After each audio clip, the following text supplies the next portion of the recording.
Hello friend, आप सभी लोगों का एक बार फिर से स्वागत है हमारे चैनल न्यू बिगिनिंग एवरीडे में।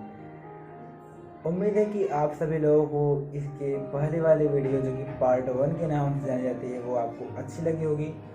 इसमें मैंने बताया था कि मेरा रेलवे ग्रुप डी में सिलेक्शन का खुद का अनुभव कैसा रहा, मैंने किस प्रकार से फॉर्म भरा, प्रिपरेशन की, एग्ज़ाम दिया। अब मैं इस वीडियो में बताऊंगा कि मेरा एग्ज़ाम अगर गया तो कैसा गया। एग्ज़ाम देने के बाद भी मुझे मालूम था कि वो सिलेक्शन होने की उम्मीद है, लेकिन फिर भी मन में एक भय सा बना रहता है कि अपना सिलेक्शन होगा या नहीं होगा। हम मिडिल क्लास की सोच यही होती है। हम मिडिल क्लास क्या, हम स्टूडेंट की सोच यही होती है। पहले तो हम खूब पढ़ाई करेंगे तो उस समय भी इतना अधिक कन्फ्यूजन बना रहता है, मन में इतना डर रहता है कि अरे यार पता नहीं मेरा हो पाएगा नहीं हो पाएगा। उसके बाद अगर एग्ज़ाम दे देते हैं, अच्छे से हो जाता है, तब भी डर बना रहता है कि यार पता नहीं अपना होगा या नहीं होगा। इस बार सिलेक्शन नहीं होगा तो बड़ी दिक्कत हो जाएगी, आगे की पढ़ाई रुक जाएगी, माता पिता पढ़ा नहीं पाएंगे, कैसे पढ़ाई होगी, कैसे अपने करियर को देखा जाएगा, इत्यादि समस्याएं होती हैं हम स्टूडेंट या हम मिडिल क्लास स्टूडेंट के जीवन में।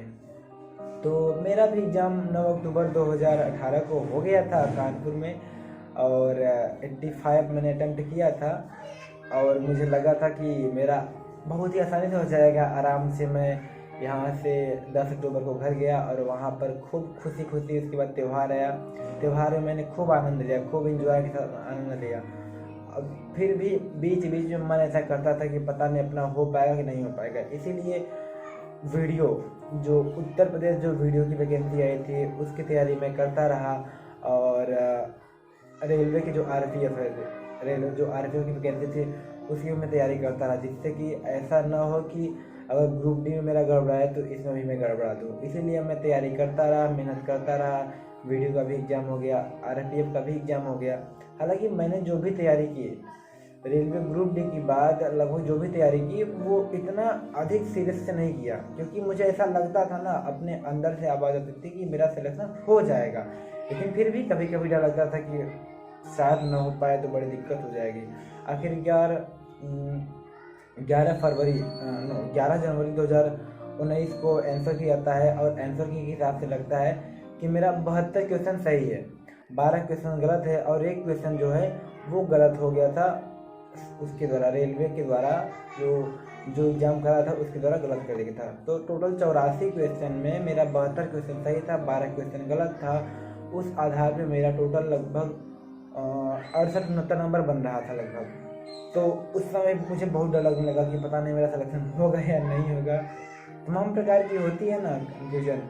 तो उसके बाद जानते हैं हम लोग भी क्या था, यूट्यूब की सहारा लेते हैं। यूट्यूब पर जो माने जाने चैनल होते हैं जो विश्लेषण करते हैं, एनालिसिस करते हैं, उनके द्वारा ऐसा लगा कि अभी जब इसका रिजल्ट आएगा तो रिजल्ट आने के बाद जो नॉर्मलाइज्ड मार्क होगा तो उसमें क्या तो सिलेक्शन होने की उम्मीद है। तो लेकिन फिर भी मन में उदासी रहती या फिर कभी बहुत उत्साह होता कि मेरा हो जाएगा सिलेक्शन इस बार मेरे हाथ में एक जॉब आ जाएगी और अपनी पढ़ाई गजब चलेगी। 4 मार्च 2019 को रिजल्ट आता है। मैं लगभग शाम को बड़े डरते हुए मैंने अपना लैपटॉप खोला और धड़कन बहुत तेज़ हो गई थी कि पता नहीं अपना सिलेक्शन होगा या नहीं होगा। तो साइट जो सर्वर था वो बहुत ही बिजी चल रहा था। बार बार रोल नंबर और डेट ऑफ बर्थ डालकर चेक किया गया, और जब फाइनली खुला तो दिखा मेरा जो नंबर था वो 76.47 नंबर था, और उसमें 76.47 था, उसमें लिखा था पीईटी के लिए आप क्वालिफाइड हैं। मेरी खुशी का ठिकाना नहीं रहा और मैंने अपने पिताजी को बताया, वो भी बहुत खुश हुए। लेकिन अब अगली बारी जो थी वो थी पीईटी की, physical efficiency test. Physical efficiency test जो थी वो आपको 1 किलोमीटर की रनिंग करनी थी 4 मिनट 15 सेकेंड में। ये तो मुझे लगता था कि आराम से हो जाएगा। और 35 किलोग्राम वजन का जो वजन लेकर आपको 100 मीटर 2 मिनट में दौड़ना था। एक तो आपको 1 किलोमीटर 4 मिनट 15 सेकेंड में दौड़ना है, और दूसरा ये कि 100 मीटर की दूरी 35 किलो वजन को लेकर क्रॉस करना है, दौड़ना है 2 मिनट में। तो ऐसा लगा कि 35 किलो वाला जो है काम ये बहुत ही कठिन है। तो मैंने 4 मार्च किया। 4 मार्च मैंने 4 मार्च के पहले ही मैं स्टार्ट कर दिया था, क्योंकि ऐसा लगता था कि आराम से हो जाएगा। तो मैं जनवरी मैं आंसर की आने के बाद ही मैंने तैयारी चालू कर दी थी दौड़ के लिए, क्योंकि एक वो था मन में ना, एक भय सा था कि ऐसा ना हो कि किसी एक गलती से मेरा सिलेक्शन रुक जाए। इसीलिए भय होने की वजह से ही मैं प्रयास करता रहा। अब जब मैंने दौड़ और वजन के जो प्रैक्टिस करना शुरू की तो लगा दौड़ ही बहुत कठिन है। दौड़ शुरू में जब दौड़े तो 5 मिनट क्रॉस कर देता था 1 किलोमीटर दौड़ने में, और शरीर एकदम थक जाता था। और वजन वाला तो एकदम सरल था, 35 किलोग्राम। बस केवल उठाने का आपके पास हैबिट होना चाहिए। उठाने की अगर हैबिट आपके पास है तो आराम से आप 100 मीटर 2 मिनट में आराम से लेकर चले जाएंगे। लेकिन जो दौड़ थी वो मुझे लगता था कि आराम से 4.25 मिनट में 1 किलोमीटर दौड़ ले जाएगी। लेकिन जब मैंने स्टार्ट किया तो 5 मिनट, 5.25 मिनट, 5.5 मिनट तक तो मन में एक डर सा पैदा बनता कि अरे यार पता नहीं मेरा हो पाएगा नहीं हो पाएगा। लेकिन फाइनली 30 मार्च 2019 को मेरा DSA ग्राउंड प्रयागराज में मेरा दौड़ था, रनिंग था। और मैं वहाँ गया और वहाँ भी आराम से हो गया। और उसके बाद जब वहाँ भी हो गया तो अपने आप को और खुशी हुई कि ये 2 स्टेज मेरा हो गया। अब बचा है मेडिकल। और मेडिकल में मिथक रहता है कि लोग कहते हैं कि आपका कुछ भी सही हो लेकिन पैसा चलता है। अगर कुछ कमी रहेगी तो पैसा बिना दिए आपका होगा नहीं। ऐसा मिथक गांव वाले कहते थे, अगल बगल वाले जो भी कहते थे। लेकिन मुझे एक ऐसा लगता कि नहीं, इस बार तो सब पारदर्शिता से हुआ है तो इतना दिक्कत तो नहीं होगा। हमें तो नहीं लगता कि पैसा लगेगा। पैसा तो उनका लगता है जिनमें कमी होती है, हमारे तो कोई कमी है नहीं तो कैसे हो जाएगा। लेकिन हाँ, मेडिकल के लिए मैं इसके लिए भी बहुत चिंतित था कि मेरा वजन इतना कम है, या पता नहीं कौन कौन सी जानते हैं होती है, बहुत सारी चिंताएं होती हैं कि ऐसा ना हो कि मेडिकल में इस वजह से अनफिट हो जाऊँ, मेडिकल में इस वजह से बाहर हो जाऊँ। हालांकि 9 मई 2019 को मेरा DV हुआ इलाहाबाद RRC इलाहाबाद के ऑफिस में। और 10 मई 2019 को मेरा प्रयागराज में ही जो सेंट्रल हॉस्पिटल है वहीं पर मेरा मेडिकल हुआ। और मेडिकल का वो नहीं दिया, रिजल्ट नहीं दिया कि आप फिट हैं या अनफिट हैं, नहीं दिया गया। वो बताया कि जब पैनल बनेगा तो पैनल के द्वारा ही आपको मालूम हो जाएगा कि आप पास हैं या नहीं पास हैं। तो आखिरकार लगभग जुलाई 2019 में पैनल आता है। पैनल में मेरा नाम बताया और खुशी का ठिकाना आप तो एकदम नहीं, क्योंकि अब तीनों स्टेज क्वालिफाई हो गए हैं और खुशी का ठिकाना नहीं रहा। लेकिन फिर यहाँ ये भी बात है कि 74 जो फाइनल कट ऑफ बना था जो मेडिकल के बाद, वो 74.8 या 74.9 बना था OBC के लिए, और मेरा 76.47 नंबर था। तो उस समय फिर ये मन में डर बैठा कि यार सिलेक्शन अगर हुआ तो पोस्ट कौन सी मिलेगी, क्योंकि पोस्ट भी बहुत सारी डाली गई थी। और ऐसा मालूम होता है कि जो ट्रैक मेंटेनर होता है उस पोस्ट की संख्या बहुत अधिक होती है और वो उन्हीं को मिलता है जिनका नंबर कम होता है। ऐसा मुझे लग रहा था उस समय कि तब तो मुझे भी ट्रैक मेंटेनर मिलेगा, और ट्रैक मेंटेनर मिलेगा तो बहुत दिक्कतें होगी, क्योंकि इसमें शारीरिक श्रम बहुत होता है, बहुत अधिक मेहनत करना पड़ता है। तो अपनी पढ़ाई कैसे हो पाएगी। फिर ये भी था कि चलिए कोई बात नहीं, कम से कम एक जॉब तो हो जाएगा। जॉब होने के बाद भी अगर अपने मन में जुनून रहेगा तो आराम से पढ़ाई भी हो जाएगी। तो उसके बाद लगभग 9 अगस्त 2019 को मैसेज आया कि आपको helper mechanical CNW post allot किया गया है। तो उसमें मुझे लगता था कि हेल्पर मैं हेल्प कराऊंगा, मैकेनिकल डिपार्ट में रहूंगा, और CNW हो सकता है इंजन में कोई काम है उसमें रहूंगा, उसी में काम करना होगा। उसमें मुझे ही लगा। उसके बाद लगभग 25 अगस्त 2019 को ज्वाइनिंग लेटर आ गया मेरे यहाँ। मैं खुद गया अपने पोस्ट ऑफिस लेने के लिए, क्योंकि बेचैनी थी कि कब आएगा। ट्रैक करने के लिए उसमें था, जो पैनल निकला था उसमें ट्रैक करने के लिए था कि आप इस ID से ट्रैक कर सकते हैं कि आपका जो ज्वाइनिंग लेटर है वो कहाँ पर है। तो मैंने ट्रैक किया तो मुझे मालूम हुआ कि मेरा जो ज्वाइनिंग लेटर है मेरे पोस्ट ऑफिस में आ गया है। तो 25 अगस्त को मैं गया सुबह वहाँ पर, मुझे मिल गया। बड़ी खुशी हुई, घर पे आया सबको दिखाया, बहुत खुशी हुई। और 11 सितंबर 2019 को मुझे रिपोर्ट करना DRM ऑफिस प्रयागराज में।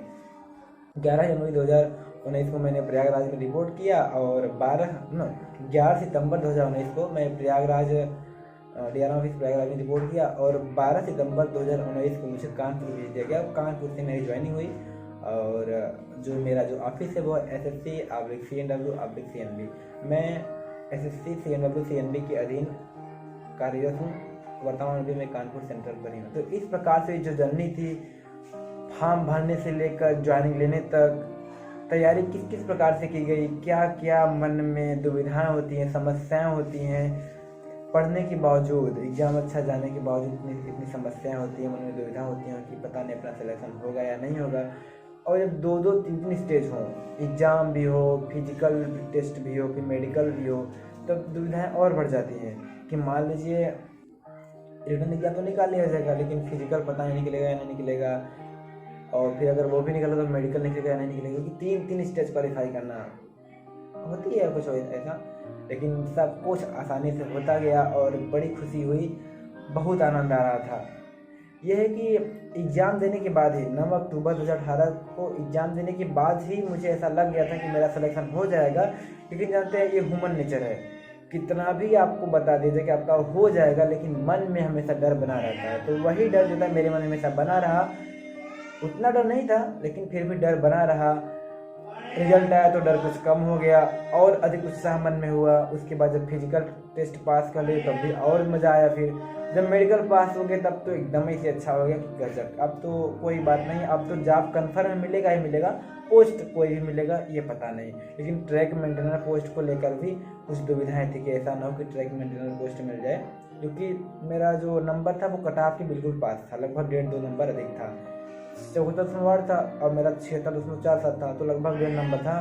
तो इसीलिए मुझे लगता था कि ऐसा ना कि ट्रैक मेंटेनर मिल जाए, लेकिन ट्रैक मेंटेनर ना मिला, बहुत ही अच्छा हुआ। और मुझे हेल्पर मैकेनिकल CNW मिला, CNW में मिला और इसमें आराम से अच्छे से काम किया जाता है, ड्यूटी हो रही है, आनंद आ रहा है, गजब का है, अपनी पढ़ाई भी हो रही है। अब क्या होता है, ठीक है, यही है, फॉर्म भरने से लेकर ज्वाइन लेने तक और भी जो अपना खुद का अनुभव है एग्ज़ाम देने के बाद या अलग अलग स्टेज के लिए, रिटन एग्ज़ाम के लिए उस समय क्या हमारी जो कंडीशन थी, क्या दुविधाएं थी, फिर फिजिकल टेस्ट में क्या दुविधाएं थी, मेडिकल में क्या दुविधाएं थी, फिर ज्वाइनिंग के समय क्या दुविधाएं थी, और मेडिकल में कौन कौन सा क्या क्या चेक किया जाता है, क्या क्या चेक किया गया था, इन सभी के बारे में मैं वीडियो बनाता रहूँगा। क्योंकि आप सभी लोगों का जो ये अभी रेलवे ग्रुप डी का एग्ज़ाम होने वाला है अप्रैल 2021 से, तो उन सभी में मैं हेल्प अवश्य करूँगा, जिससे कि आप सभी लोगों को बहुत ही हेल्प हो और आप सभी लोगों को परेशानी ना हो।